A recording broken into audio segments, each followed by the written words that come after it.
এই ছাড়ো। না, ছাড়বো না। রনি, তুমি কিন্তু আগের থেকে অনেক ফাজিল হয়ে গেছো। কেন? আমার সাথে খেলে তুমি কি মজা পাও না?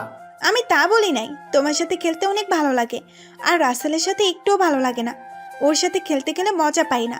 ঠিক আছে, এখন থেকে যে সময় ভাইয়া অফিসে থাকবে তখন দুজনে একসাথে খেলবো। ঠিকই বলেছো। ও তো আমার সাথে ঠিকভাবেই খেলতে পারে না। তুমি অনেক সুন্দর করে খেলতে পারো। ভাইয়া বড় হয়েছে ঠিকই, কিন্তু কিছু বুঝে না। ঠিক বলছো, ওকে বিয়ে না করে যদি তোমাকে করতাম তাহলে অনেক ভালো হতো। ও তো একটা হাতারাম, কিছুই বুঝে না। এতক্ষণ যাদের কথাগুলো শুনছেন তাদের হয়তো আপনারা চিনতে পারছেন। না চিনলে আমি বলি, রনি হলো আমার ছোট ভাই, আর মারিয়া আমার বউ। মারিয়ার আর আমার বিয়ে হয়েছে আজ 6 মাস হয়েছে। আমরা দুজন দুজনকে ভালোবেসে বিয়ে করেছি। রনি এবার ইন্টার ফাইনাল ইয়ারে পড়ে। বাবা মা আমাদের দুই ভাইকে রেখে না ফেরার দেশে চলে গেছে। তারপর আমি রনিকে নিয়ে ঢাকায় আসি। ঢাকায় একটা বাসা ভাড়া নিয়ে থাকলাম। তারপর রনিকে একটা কলেজে ভর্তি করে দিলাম।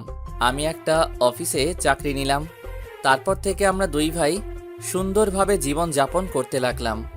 আমি যে অফিসে কাজ করতাম সে অফিসে মারিয়াও আমার আগে থেকে কাজ করত।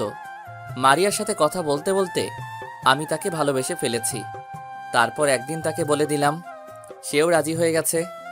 সে বলল আমাকে নাকি যেদিন অফিসে দেখে সেদিন থেকে ভালোবেসে ফেলেছে। কিছুদিন যাওয়ার পর মারিয়া আমার কথা তার আব্বু আম্মুর কাছে বলে। প্রথমে তারা রাজি হয়নি, কারণ আমি এতিম ছিলাম। কিন্তু পরে মারিয়ার পাগলামি দেখে রাজি হয়ে যায়। বিয়ের পরে মারিয়াকে অফিসে চাকরি করতে দেই নাই। সুন্দরভাবে চলছিল সংসার। কিন্তু আজকে আমি অফিস বাসায় এসে কলিং বেল চাপ দেওয়ার পর খালা এসে দরজা খুলে দিল। তারপর আমি নিজের রুমের সামনে যাওয়ার পর রনি আর মারিয়ার কথাগুলো শুনতে লাগলাম। আমি এখন ভাবতে লাগলাম, মারিয়া লাস্ট পর্যন্ত আমার ভাইয়ের সাথে ছি ছি ছি। আমার ভাবতে অবাক লাগছে, মারিয়া এত খারাপ হয়ে গেছে। আমি দাঁড়িয়ে না থেকে রুমের দরজায় টোকা দিলাম। তখন মারিয়া এসে দরজা খুলে দিল। আমাকে দেখে বলল, তুমি কখন আসলে? এই তো মাত্র আসলাম। আমি ভিতরে ঢুকে দেখি রনির গায়ে জামা নেই, শুধু পরনে প্যান্ট ছিল। আমাকে দেখে জামা গায়ে দিল। ভাইয়া, আমার কিছু টাকা লাগবে। কত লাগবে? বেশি না, মাত্র 5,000 টাকা হলে হবে। তুমি এত টাকা দিয়ে কি করবে? কলেজ থেকে বন্ধুদের সাথে সিলেট ঘুরতে যাব। ঠিক আছে, যাওয়ার সময় নিয়ে যাস। ঠিক আছে ভাইয়া। বলে রুম থেকে বেরিয়ে গেল। তুমি ফ্রেশ হয়ে আসো, আমি তোমাকে কফি বানিয়ে দিচ্ছি। আমি এখন কফি খাবো না, আমি একটু বাইরে যাব। ঠিক আছে, তাহলে ফ্রেশ হয়ে আসো, আমি রান্নাঘরে যাচ্ছি। বলে মারিয়া রুম থেকে বেরিয়ে গেল। আমি দাঁড়িয়ে না থেকে ওয়াশরুমে ঢুকে ফ্রেশ হয়ে বিছানায় গিয়ে বসলাম।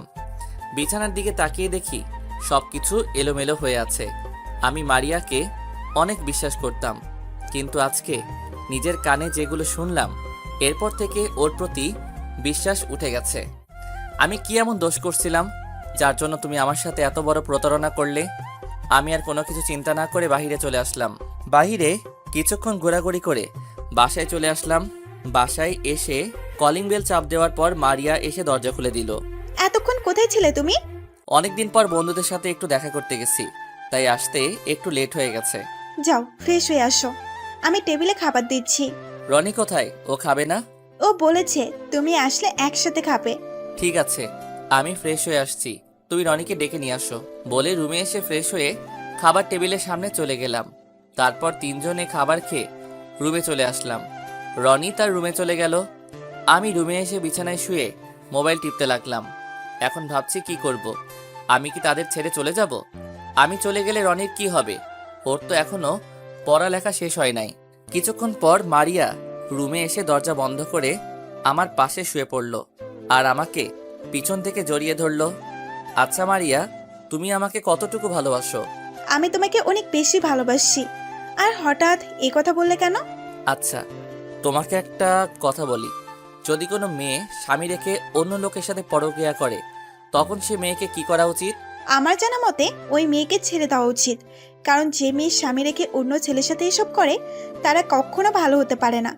তাকে বাসা থেকে বের করে দেওয়া উচিত আর ডিভোর্স দিয়ে দেওয়া উচিত। আর যদি মেয়েটা তার স্বামীর রক্তের কারোর সাথে করে তাহলে কি করা উচিত? আচ্ছা, আমাকে একটা কথা বলো তো, হঠাৎ তুমি এই ধরনের কথাগুলো বলছো কেন? না, এমনি বলেছি। ঠিক আছে, তুমি ঘুমিয়ে পড়ো। তারপর মারিয়া আমাকে জড়িয়ে ধরে শুয়ে পড়ল। তার চেহারার দিকে তাকালে বোঝা যায় তার মতো নিষ্পাপ কোনো মেয়ে হয় না।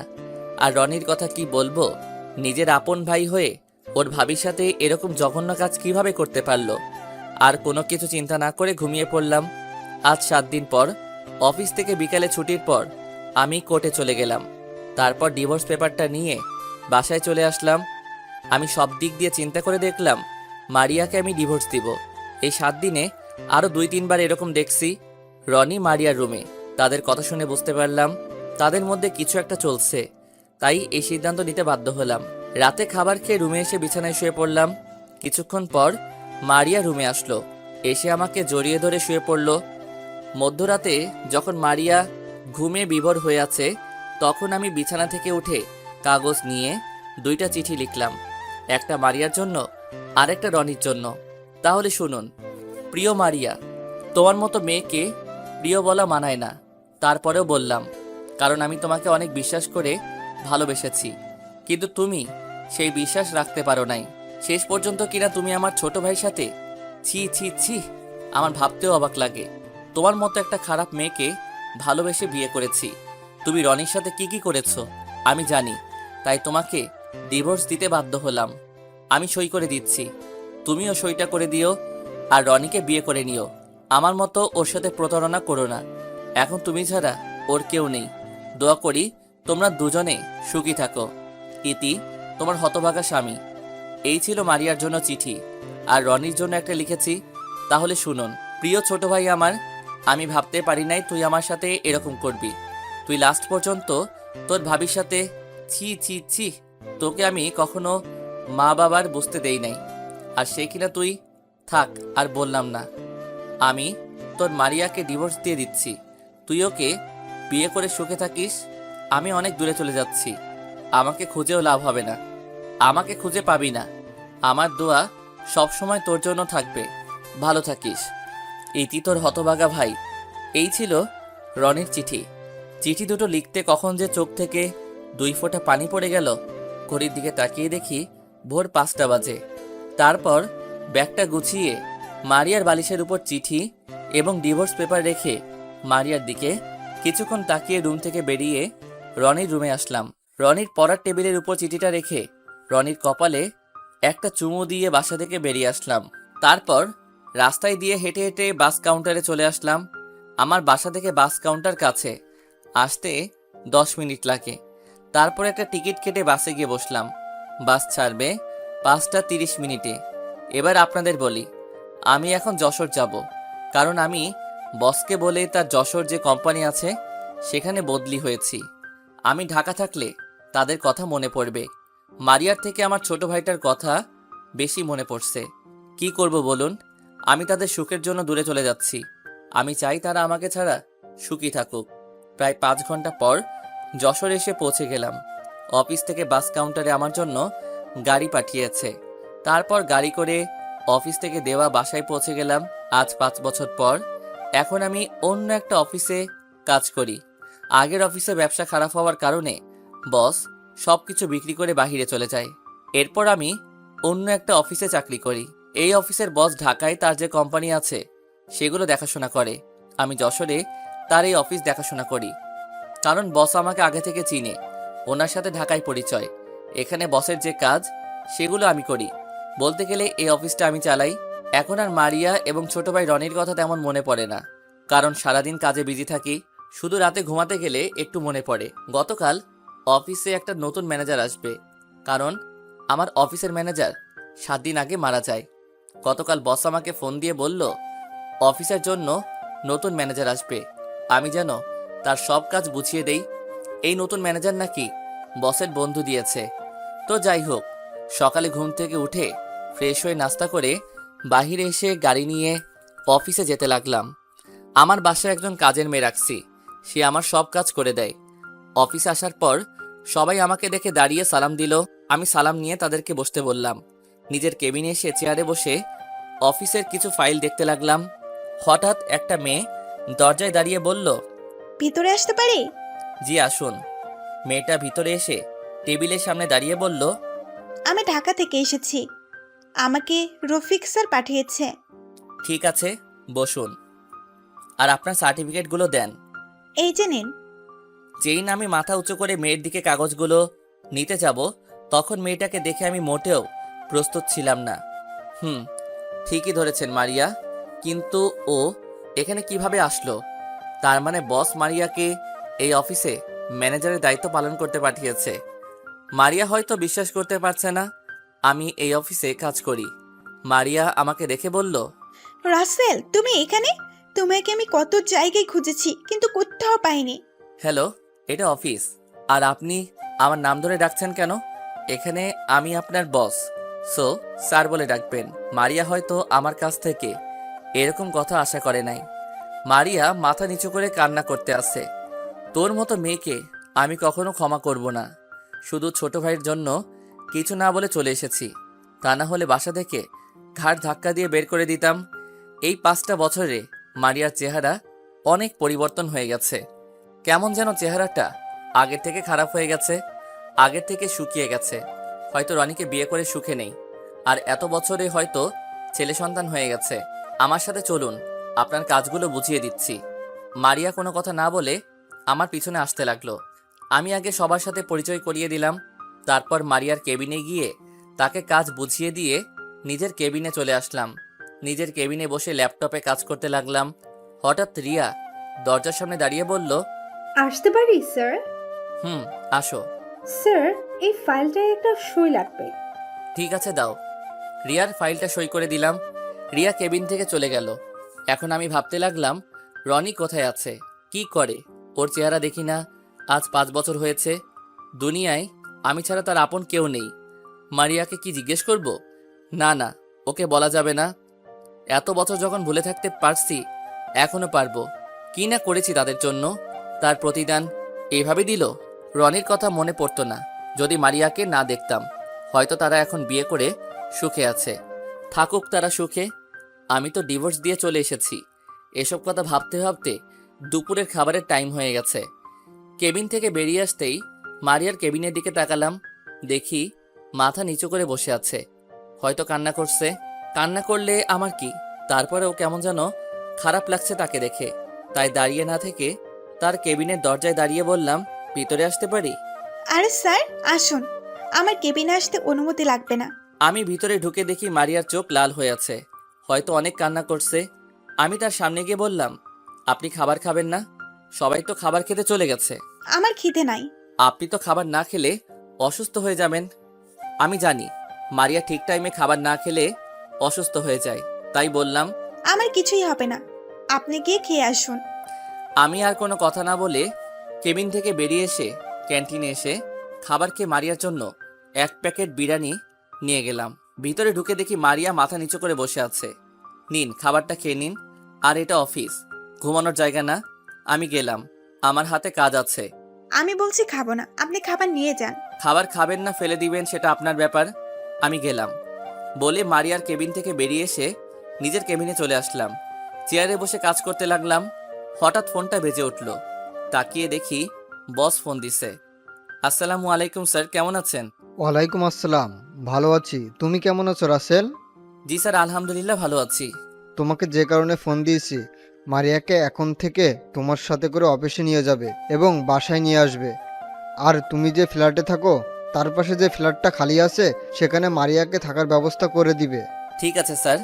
শালা আর কাউকে পেলি না, যার জন্য 5 বছর দূরে চলে এসেছি, এখন তাকে সাথে করে অফিসে নিয়ে এবং বাসায় নিয়ে আসবো? ফোন কেটে কাজে মন দিলাম। বিকেলে অফিস ছুটি হওয়ার পর বাহিরে আসলাম। বাহিরে এসে দেখি মারিয়া দাঁড়িয়ে আছে। আমি গাড়ি বের করে তার সামনে গেলাম। গাড়িতে উঠুন। হুম। মারিয়া গাড়ির পিছনে উঠতে গেলে আমি তাকে বলি, আমাকে কি আপনার ড্রাইভার মনে হয়? কেন স্যার? তাহলে তুমি সরি, আপনি গাড়ির পিছনে বসতে গেলেন কেন? সামনে এসে বসুন। মারিয়া কোনো কথা না বলে সামনের সিটে এসে বসলো। আমি মনে মনে বলি, তোর মতো মেয়েকে উচিত শিক্ষা না দিলে ভালো হবি না। তারপর আমি গাড়ি চালিয়ে বাসায় চলে আসলাম। মারিয়া গাড়ি থেকে নেমে দাঁড়িয়ে রইল। আমি গাড়িটা পার্কিং করে আসার পর তাকে বলি আমার সাথে আসার জন্য। মারিয়া আমার পিছনে পিছনে আসতে লাগলো। মারিয়া হয়তো ভাবছে লিফটে করে যাব, কিন্তু না, আমি তাকে হাঁটাতে হাঁটাতে আমার সাথে করে উপরে নিয়ে আসলাম। 3 তলায় আসার পর তার ফ্ল্যাটের চাবি ওর হাতে দিলাম। এটা আপনার রুম, আর পাশেরটা আমার। আর যদি কিছু লাগে আমাকে বলবেন। আর এই নিন আপনার অগ্রিম 1 মাসের বেতন। যা যা লাগবে কিনে নেবেন। আপনার নাম্বারটা দেওয়া যাবে? কেন, নাম্বার দিয়ে কি করবেন? না, যদি কিছু দরকার হয় তাহলে আপনাকে ফোন দিয়ে বলতাম। ঠিক আছে, নিন। তারপর নাম্বার দিয়ে আমি আমার রুমে ঢুকে গেলাম। তার রাতে খাবার খেতে যাওয়ার পর মারিয়ার কথা মনে পড়ল। ও হয়তো কিছু খায়নি, তাই কাজের মেয়ের হাতে ওর জন্য খাবার পাঠিয়ে দিলাম। কেন জানি মারিয়াকে দেখে অনেক মায়া লাগে। খাবার খেয়ে রুমে চলে আসলাম। রুমে এসে শুয়ে শুয়ে ভাবতে লাগলাম, কেন করেছিলে আমার সাথে এরকম? যদি এরকম না করতে তাহলে কত সুন্দর করে জীবনযাপন করতে। তোমার কোনো কিছুর কমতি রাখি নাই। তোমাকে ভালোবাসাটা আমার অপরাধ ছিল, তাহলে কেন করলে এমন? আমি তো কোনো দোষ করি নাই। তুমি জানো, এখনো রাতে শুতে গেলে তোমার কথা মনে পড়ে। ইচ্ছে করে তোমাকে গিয়ে জড়িয়ে ধরে বলি, আমি তোমাকে এখনো ভালোবাসি মারিয়া। কিন্তু সেটা বলার অধিকার তুমি রাখো নাই। দেখতে দেখতে 1 মাস চলে গেল। মারিয়া আমার সাথে তেমন কথা বলে না, শুধু কাজ ছাড়া বাড়তি কথা বলে না। সকালে ঘুম থেকে উঠে ফ্রেশ হয়ে নাস্তা করে বাসা থেকে বেরিয়ে গাড়িতে গিয়ে বসলাম। আসার সময় মারিয়ার দরজায় টোকা দিয়ে আসলাম। মাঝে মাঝে মনে হয় আমি যেন কিছু একটা ভুল করছি, আমি কারোর সাথে অন্যায় করেছি। কেন আমার এমন কিছু মনে হয়? কিছুক্ষণ পর দেখি মারিয়া বাসা থেকে বেরিয়ে আসলো। মারিয়া এসে সামনের সিটে বসলো। আমি কেমন জানি মারিয়ার প্রতি দুর্বল হয়ে যাচ্ছি। আমার কেন এমন হচ্ছে কিছুই বুঝতে পারছি না। মারিয়া আজকে শাড়ি পরেছে, দেখতে একদম পরীর মতো লাগছে। ইচ্ছে করে তাকে জড়িয়ে ধরি, তার হাত ধরে গাড়ি চালাতে। তো যাই হোক, অফিস আসার পর মারিয়া গাড়ি থেকে নেমে অফিসের ভিতরে চলে গেল। আমি গাড়ি পার্কিং করে ভিতরে গেলাম, নিজের কেবিনে গিয়ে কাজ করতে লাগলাম। হঠাৎ করে একটা ছেলে বলল, আসতে পারি স্যার? আসুন। আপনি কেমন আছেন স্যার? আলহামদুলিল্লাহ ভালো আছি। আপনি কেমন আছেন? স্যার, আমি আপনার ছোট, আমাকে নাম ধরে ডাকলে খুশি হব। ঠিক আছে, তো কি চাই এখন? স্যার, আমার একটা কাজের খুব দরকার। কিন্তু আমাদের অফিসে তো কোনো পদ খালি নেই। আমি একটা কথা বলে রাখি, আমি এখনো ছেলেটার দিকে তাকাইনি। আমি একটা ফাইলের কাজ করতে আসি। স্যার, অনেক কষ্টে আছি, যদি চাকরিটা দিতেন অনেক উপকার হতো। আপনার পরিবারে কে কে আছে? পরিবারে সবাই আছে, শুধু একটা হারামি বন্ধু ছিল, শালা 5 বছর আগে হারিয়ে গেছে। আপনার সে বন্ধুর নাম কি? কোথায় থাকে? কি করে? আমি এবার এক চোখ কানা করে তার চেহারা দেখছি। তাকে দেখে আমি পুরো অবাক হয়ে গেলাম। এই শালা এখানে কিভাবে আসলো? ও আর কেউ নয়, আমার বন্ধু রাফি। ওর সাথে পরিচয় ঢাকায়। আমি আগে যে অফিসে চাকরি করতাম সেখান থেকে পরিচয়। রাফি আমার কথা শুনে চেয়ার থেকে উঠে এসে আমাকে মারতে শুরু করলো। আরে থাম থাম, এইভাবে মারলে তো মরে যাব। শালা তোকে আজকেই মেরে ফেলবো। এতদিন কোথায় ছিলি? তোর নাম্বার বন্ধ, তোর কোনো খোঁজ খবর নেই। কোথায় হারিয়ে গেলি? তোকে এসব পরে বলবো, আগে বল তুই এখানে কিভাবে? আর আমি যে এই অফিসে কাজ করি তুই জানলি কিভাবে? আমি যশোর অফিসে কাজের জন্য এসেছি। হঠাৎ তোকে দেখি তুই গাড়ি নিয়ে এই অফিসে ঢুকলি। তারপর দারোয়ানকে বলে ভিতরে আসি। ও খুব ভালো করেছিস। বল কি খাবি, চা না কফি? চা হলেই হবে। ঠিক আছে, আমি চাচাকে বলে দিচ্ছি। আমি ফোন দিয়ে পিয়ন চাচাকে বললাম 2টো চা দিয়ে আসতে। এবার তোর কথা বল, কি কারণে এখানে চলে আসলি? তাহলে শোন। তারপর রাফিকে সব কিছু খুলে বললাম। আমার মনে হয় তোর কোনো ভুল হচ্ছে। কেন বললি এ কথা? আমি নিজের কানে শুনেছি। একদিন রনিকে খালি গায়ে দেখেছি, শুধু পরনে প্যান্ট ছিল। সেদিন বিছানা পুরো এলোমেলো ছিল। তারপরও বলবি তারা কিছু করে নাই? তারপরেও বলবো তোর কোথাও ভুল হচ্ছে, কারণ তুই তাদের কথা শুনলি, বিছানা এলোমেলো দেখলি, রোয়ানিকে খালি গায়ে দেখলি, আবার বলছিস তার পরনে প্যান্ট ছিল। তাহলে কেমনে বিশ্বাস করি? তুই যদি নিজের চোখে দেখতি তাহলে বিশ্বাস করতাম। এখানে হয়তো তোর কোনো ভুল আছে। তুই যদি তাদের হাতে নাতে ধরতি তাহলে মানা যেত। তোর জিনিসটা ভালো করে যাচাই বাছাই করা দরকার ছিল। আর যেটা মনে হয়েছে সেটা বললাম, বাকি তোর বুঝ। তারপর রাফি আরও কিছুক্ষণ থেকে চলে গেল। আমি কিছুক্ষণ কাজ করে কেবিন থেকে বেরিয়ে মারিয়ার কেবিনের দিকে তাকালাম। ওর দিকে তাকিয়ে দেখি কার সাথে যেন ফোনে হেসে হেসে কথা বলছে। হয়তো রনির সাথে কথা বলছে। বিকেলে অফিস থেকে বাসায় যাওয়ার সময় মারিয়াকে জিজ্ঞেস করলাম, রনি এখন কি করে, কোথায় থাকে? কিছুদিন হয়েছে পড়ালেখা শেষ করেছে, এখন একটা অফিসে চাকরি করে। তার পড়ালেখার খরচ কিভাবে চলছে? আমি একটা অফিসে চাকরি নিচ্ছি, যা বেতন পেতাম তাদের সংসার চালিয়েছি। আর রনের পড়ালেখা চলছে। ও, আমি আর কোনো কথা বললাম না। বেশি কথা বললে তার মায়ায় পড়ে যাব। এমনি তাকে দেখলে আমি কেন জানি ওর প্রতি দুর্বল হয়ে পড়ি। বাসায় আসার পর মারিয়া গাড়ি থেকে নেমে চলে গেল। আমি গাড়ি পার্কিং করে বাসার ভিতরে চলে গেলাম। পরের দিন অফিসে বসে কাজ করতে আসি। হঠাৎ একটা পিচ্চি মেয়ে আমার রুমে আসলো। চেহারা দেখতে একদম মাশাআল্লাহ, অনেক সুন্দর। হঠাৎ তার পিছনে দিয়ে যে ঢুকলো তাকে দেখে আমি পুরো অবাক হয়ে গেলাম। অভিমান বেশি সময় বাঁচিয়ে রাখতে নেই। বহু বছর পর অভিমান ভাঙলে গিয়ে দেখবে যার সাথে অভিমান শেয়ার নেই, হয়তো দূরে কোথাও হারিয়ে গেছে, আর তখন সরি বলার সুযোগটুকুও হারিয়ে যাবে। কান্নার মতো গভীর কিছু নেই। একজনের দুঃখ অন্যজনকে স্পর্শ করে না, কিন্তু একজনের চোখের জল অন্যজনকে স্পর্শ করে। হঠাৎ তার পিছন দিয়ে যে ঢুকলো তাকে দেখে আমি পুরো অবাক হয়ে গেলাম। ঠিকই ধরেছেন, এ আর কেউ নয়, আমার ছোট ভাই রনি। ও এখানে কেন? আমার মনে হয় মারিয়া বলেছে। তাহলে এই বাচ্চা মেয়েটা তাদের, দেখতে একদম মারিয়ার মতো হয়েছে। রনি আমার সামনে আসলো। তখন আমি বললাম, তুই এখানে কেন এসেছিস? আপনার কাছে কিছু জানতে এসেছি। আমার কাছে কি জানতে এসেছিস? আমাদের ছেড়ে কেন এসেছেন? সেটা তুই ভালো করে জানিস। আমি কিছুই জানি না, আপনার কাছে জানতে চাই। আমি তোর কাছে বলতে বাধ্য নই। তুই এখনই আমার কেবিন থেকে বেরিয়ে যা।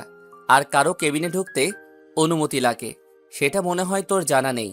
সব কিছু জানা আছে, শুধু আপনার কাছ থেকে কিছু জানতে এসেছি। জানা হয়ে গেলে চলে যাব। আমি এখানে থাকতে আসি নাই। কি জানতে চাস? আমাকে আর ভাবিকে না বলে কেন চলে এসেছেন? কি অপরাধ ছিল আমাদের? আমি জানতে চাই। তুই আর তোর ভাবি আমার সাথে প্রতারণা করেছিস। তুই তোর ভাবির সাথে রুমে কি করেছিস? তোর সাথে খেলে মজা পায়, আমার সাথে খেলে মজা পায় না। আমাকে বিয়ে না করে যদি তোকে বিয়ে করতো তাহলে অনেক ভালো হতো। তারপরও বলবি আমি ভুল বলছি? আপনি কি কখনো ভাবির সাথে খারাপ কাজ করতে দেখেছেন? সরাসরি দেখি নাই, কিন্তু একদিন তুই আর তোর ভাবি রুমে কথা বলতে আমি দরজার বাহির থেকে সব শুনেছি। তারপর যখন রুমে ঢুকি তখন তোর গায়ে কোনো জামা দেখি নাই। তুই আমাকে দেখে জামা গায়ে দিছস, আর দেখছি পুরো বিছানা এলোমেলো হয়ে আছে। তারপর বলবি তোদের মাঝে কিছুই হয়নি? আমি একটা কথা বলি আপনাকে, মাঝে মাঝে চোখের দেখা ভুল হয়। মানে কি বলতে চাস তুই? আমি ভুল দেখছি? আপনি ভুল দেখছেন এবং ভুল শুনছেন। একটা কথা বলি, আমি ভাবিকে কখনো ওরকম চোখে দেখি নাই। আমাদের তো কোনো বোন নেই। আমি ভাবিকে নিজের বড় বোনের চোখে দেখছি। আপনি কি করে ভাবলেন আমি ভাবির সাথে এরকম জঘন্য কাজ করতে যাব? তাহলে তুই বলতে চাস তোর ভাবির সাথে কিছুই হয়নি? আমার সাথে ভাবির কিছুই হয়নি। তাহলে যে আমি দরজার আড়াল থেকে যে কথাগুলো শুনেছি সেগুলো কি মিথ্যা? তোর শরীরে জামা ছিল না, তারপরে বলবি সব মিথ্যা? পুরো বিছানা এলোমেলো হয়েছিল, তারপরেও বলবি সব কিছু মিথ্যা? তারপরেও বলবো সব কিছু মিথ্যা। আপনি যে কথাগুলো শুনছেন। আচ্ছা, একটা কথা বলেন, আপনি ভাবির সাথে কি খেলা খেলে হেরে যেতেন সব সময়? আমি তার সাথে লুডো খেলায় হেরে যেতাম। ঠিকই ধরেছেন। আমিও ভাবির সাথে ওই সময় লুডো খেলেছিলাম। আমি কড়ি মারার পর ভোটের বাইরে চলে যাই, তখন ভাবি কড়িটা হাতে নিয়ে নেয়। আমি শয়তানি করে তার থেকে কড়িটা নিতেছিলাম, তখন ভাবি বলে গড়িটা ছেড়ে দিতে, কিন্তু আমি ছাড়ি নাই। ভাবি আবার বলে আমি অনেক ফাজিল হয়ে গেছি। তাহলে যে তোর ভাবি তোকে বলল আমাকে বিয়ে না করে যদি তোকে বিয়ে করত তাহলে অনেক ভালো হতো, আর তোর শরীরে জামা ছিল না কেন? বিছানা এলোমেলো ছিল কেন? আমাকে বিয়ের কথা তো মজা করে বলেছে, আর আমার শার্টের বোতাম একটা খুলে পড়ে গেছে। ওই ভাবিকে বললাম বোতামটা লাগিয়ে দিতে, তারপর ভাবি বলল শার্টটা খুলে দিতে। আমি তাকে শার্টটা খুলে দিই, তারপর ভাবি বোতাম লাগিয়ে দেয়। আর বিছানা এলোমেলো হয়েছিল, কারণ লুডোর কড়িটা কাড়াকাড়ি করার সময় এলোমেলো হয়ে যায় বিছানা। তার মানে তোদের মাঝে কিছুই হয়নি। আমি খালি খালি সন্দেহ করে তোদেরকে ভুল বুঝলাম। আমার জিনিসটা ভালো করে যাচাই বাছাই করার দরকার ছিল। আমি না বুঝে এত বড় কাজ কিভাবে করলাম? একটা কথা বলি আপনাকে, ভাবি আপনাকে অনেক ভালোবাসে। আপনার চিঠিটা পড়ে ভাবি পুরো অবাক হয়ে যায়। তার থেকে আরও বড় অবাক হয় ডিভোর্স পেপার পেয়ে। তখন ভাবি আমার রুমে কান্না করতে আসে, আমার হাতে আপনার চিঠি আর ডিভোর্স পেপার দেয়। তখন আমি চিঠিটা পড়ে আমিও অবাক হয়ে যাই। হঠাৎ আমার টেবিলের ওপর একটা কাগজের ওপর চোখ যায়। চিঠিটা হাতে নিয়ে পড়তে থাকি, পড়ে আমি নিচে বসে যাই।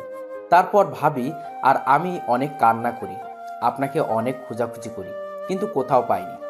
2 মাস পর ভাবি একটা অফিসে চাকরি নেয় আর আমার পড়ালেখার খরচ চালায়। ভাবির কষ্ট দেখে আমিও কয়টা টিউশনি করাই। আস্তে আস্তে ভাবির প্রমোশন হয়। তারপর থেকে সব টিউশনি ছেড়ে দিই। অনেক কষ্টে পড়ালেখা শেষ করে এখন একটা অফিসে চাকরি করি। আল্লাহ দিলে বেতন মোটামুটি ভালো। আমার মুখ দিয়ে আর কোনো কথা বের হচ্ছে না, শুধু চোখ দিয়ে অশ্রু ঝরে পড়ছে। আজ নিজের ভুলের কারণে এত কিছু হয়েছে। মারিয়া কি এখন আমাকে ক্ষমা করবে? তার তো কোনো দোষ নেই, সব দোষ আমার। তোর সাথে এই মেয়েটা কে?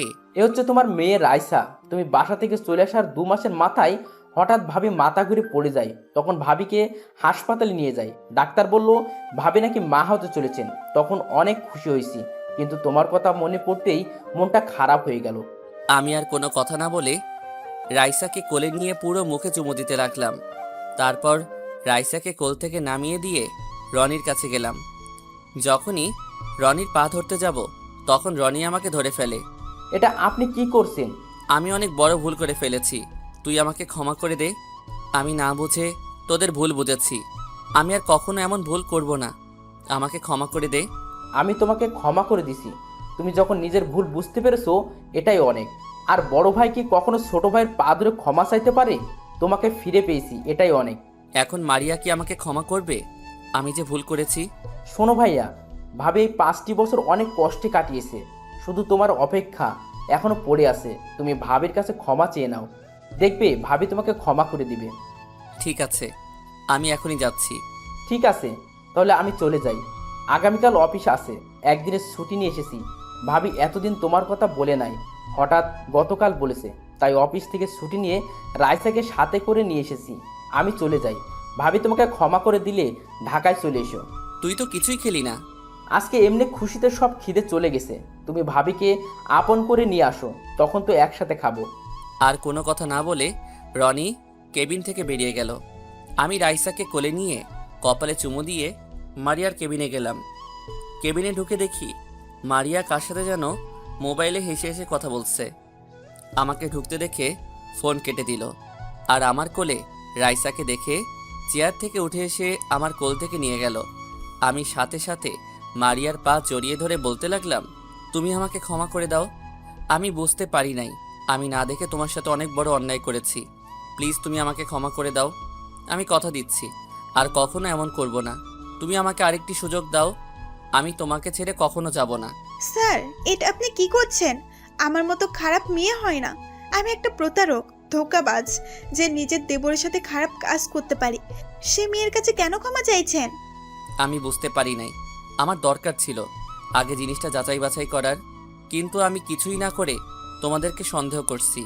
প্লিজ এবারের মতো মাফ করে দাও। আপনি জানেন, এই মনে শুধু আপনার জন্য ঘর সাজিয়েছি, আপনাকে অনেক ভালোবেসেছি, কিন্তু তার ফল আপনি কি দিলেন? আমাকে ডিভোর্স দিলেন। আপনি জানেন, যখন বলেছিলেন আমি রনের সাথে খারাপ কাজ করেছি, তখন মনে হয়েছে আমার মাথায় যেন আকাশ। এক ফোঁটা চোখের পানি ঝরার চেয়ে এক ফোঁটা রক্ত ঝরা অনেক ভালো, কারণ এক ফোঁটা রক্ত বের হতে হালকা ব্যথা লাগে, আর এক ফোঁটা চোখের জল পুরো হৃদয় ছিঁড়ে বের হয়। আমরা কি আবার আগের মতো করে শুরু করতে পারি না? সে অধিকার আপনি রাখেন নাই। যদি আগের মতো করে শুরু করতে চাইতেন, তাহলে আমাকে কখনো ডিভোর্স দিতে পারতেন না। আপনি আমার কেবিন থেকে বেরিয়ে গেলে খুশি হব। আমি আর কোনো কথা না বলে মারিয়ার কেবিন থেকে বেরিয়ে গেলাম। কান্না করতে করতে পুরো জামা ভিজে গেছে। নিজের কেবিনে এসে চেয়ারে বসে কান্না করতে লাগলাম। আমি তোমাকে আপন করে নিব মারিয়া, তুমি যত কষ্ট দাও, অপমান করো, আমি কিছু বলবো না। তুমি মনে করছো আমি কষ্ট পাইনি, আমিও পেয়েছি। আজ আমার ভুলের জন্য এত কিছু হয়েছে। ওয়াশরুমে ঢুকে ফ্রেশ হয়ে কাজে মন দিলাম, কিন্তু কোনোভাবে কাজ করতে পারছি না, তাই কেবিন থেকে বেরিয়ে গেলাম।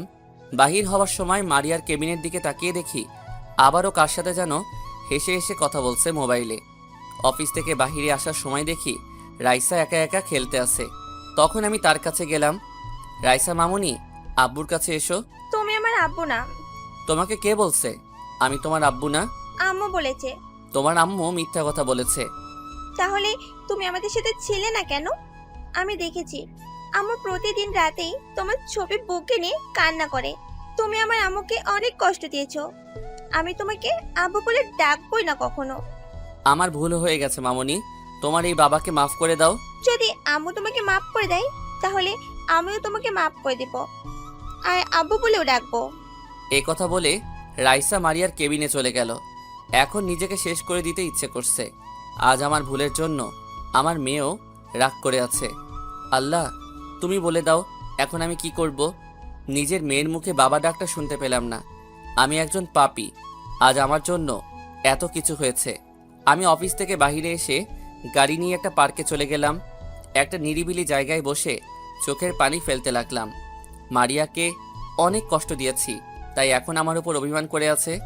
হঠাৎ একটা জায়গায় চোখ পড়ল। রিয়ার মতো মেয়েকে দেখে একটা ছেলেকে জড়িয়ে ধরে বসে আছে। আমি তাদের সামনে গেলাম। রিয়া আমাকে এখানে হয়তো আশা করে নাই। স্যার আপনি এখানে? এমনি আসলাম, অফিসে ভালো লাগছে না তাই পার্কে আসলাম। তা তুমি আজকে অফিসে যাও নাই কেন? আসলে স্যার সকালে ঘুম থেকে উঠতে দেরি হয়ে গেছে, তাই আর অফিসে যাইনি। সরি স্যার, কালকে থেকে এরকম হবে না। তা ওকে তোমার সাথে? আসলে স্যার মানে বুঝতে পেরেছি। তা কতদিনের সম্পর্ক? আজ 2 বছরের। তোমার বাবা মা জানে? এখনো জানাই নাই। জীবন এখনো কোনো কাজ পায়নি, টাকার জন্য চাকরি করতে পারছে না। তুমি কতটুকু পর্যন্ত পড়েছো? স্যার অনার্স কমপ্লিট করেছি। ঠিক আছে, কালকে সার্টিফিকেটগুলো নিয়ে অফিসে দেখা করবে। ধন্যবাদ স্যার।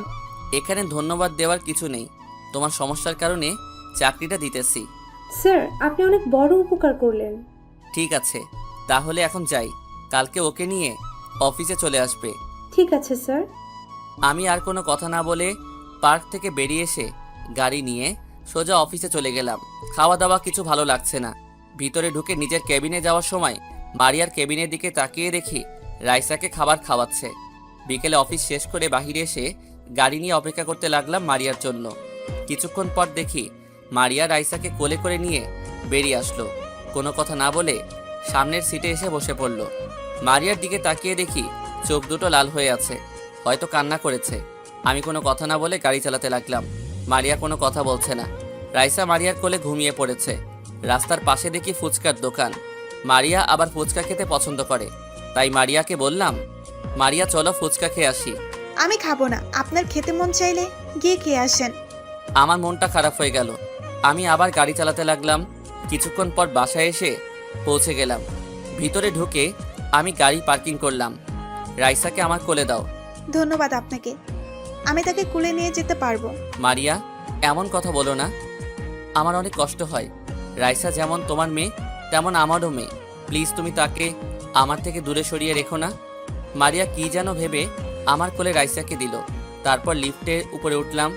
মারিয়া চাবি দিয়ে রুমের দরজা খুলে ভিতরে ঢুকলো। আমিও তার সাথে ঢুকলাম। ভিতরে ঢুকে দেখি রাইসার ছবি দিয়ে পুরো রুম সাজিয়ে রেখেছে। হঠাৎ একটা ছবি দেখে আমি পুরো অবাক হয়ে গেলাম। আপনারা কি ভাবছেন, আমার ছবি? আরে না, আমার বাবা মার ছবি, যেটা আমি সবসময় আমার রুমে টেবিলের উপর রাখতাম। কিন্তু বাসা থেকে বেরিয়ে আসতে মনে ছিল না আনতে। আমি মারিয়ার রুমে গিয়ে রাইসাকে বিছানায় শুয়ে দিলাম। তখন মারিয়া বলল, ধন্যবাদ আপনাকে। ধন্যবাদ কেন? রাইসাকে কোলে করে নিয়ে আসার জন্য। আমি আমার মেয়েকে কোলে করে আনছি, এখানে ধন্যবাদ দেওয়ার কি আছে? রাইসাকে নিজের মেয়ে বলতে লজ্জা করে না? যে মা 10 মাস 10 দিন গর্ভে ধারণ করে এতটা বছর লালন পালন করেছে, তখন আপনি কোথায় ছিলেন? একটা মেয়ে গর্ভ অবস্থায় তার স্বামীকে পাশে পায়নি, তখন আপনি কোথায় ছিলেন? মেয়েটা আমাকে জিজ্ঞেস করে, মা আমার বাবা কোথায়? তখন আপনি কোথায় ছিলেন? এখন বলতে এসেছেন আমার মেয়ে আমার মতো রাইসাও আপনাকে ঘৃণা করে। আমি তো বলছি আমার ভুল হয়ে গেছে, আমাকে তুমি ক্ষমা করে দাও। আমাকে তুমি যে শাস্তি দিবে দাও, তবুও আমার মেয়ের থেকে দূরে সরিয়ে রেখো না। আপনি আমার রুম থেকে বেরিয়ে গেলে আমি খুশি হব। আমি মাথা নিচু করে মারিয়ার রুম থেকে বেরিয়ে আসলাম। তারপর নিজের রুমে গিয়ে ফ্রেশ হয়ে বিছানায় শুয়ে পড়লাম। হঠাৎ মনে পড়ল রনির কথা, তার সাথে কথা বলা দরকার। কিন্তু আমার কাছে তো রনির নাম্বার নেই। তাই বিছানা থেকে উঠে গিয়ে মারিয়া রুমের সামনে এসে কলিং বেল চাপ দিলাম। কিছুক্ষণ পর মারিয়া দরজা খুলে দিল। আপনাদের একটা কথা বলি, আমরা যে ফ্ল্যাটে থাকি ওখানে 2টা শাখা, একটা শাখায় আমি থাকি, আরেকটাই মারিয়া। আপনি এখানে কেন? কি চাই আপনার? তেমন কিছু না, রনির নাম্বারটা একটু দিবে? ভিতরে আসুন, আমি মোবাইল নিয়ে আসছি। মারিয়া তার রুমে চলে গেল। আমি আব্বু আম্মুর ছবিটা হাতে নিয়ে দেখতে লাগলাম। পিছন থেকে মারিয়া বলল, নাম্বার উঠান। আমি ছবিটা রেখে নাম্বারটা মোবাইলে নিয়ে নিলাম, তারপর বেরিয়ে আসলাম। আমার রুমে এসে বিছানায় শুয়ে রনিকে ফোন দিলাম।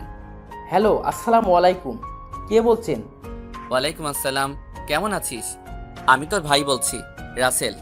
আমি ভালো আছি, তুমি কেমন আছো ভাইয়া? আমি ভালো নাই রে। কেন ভাইয়া?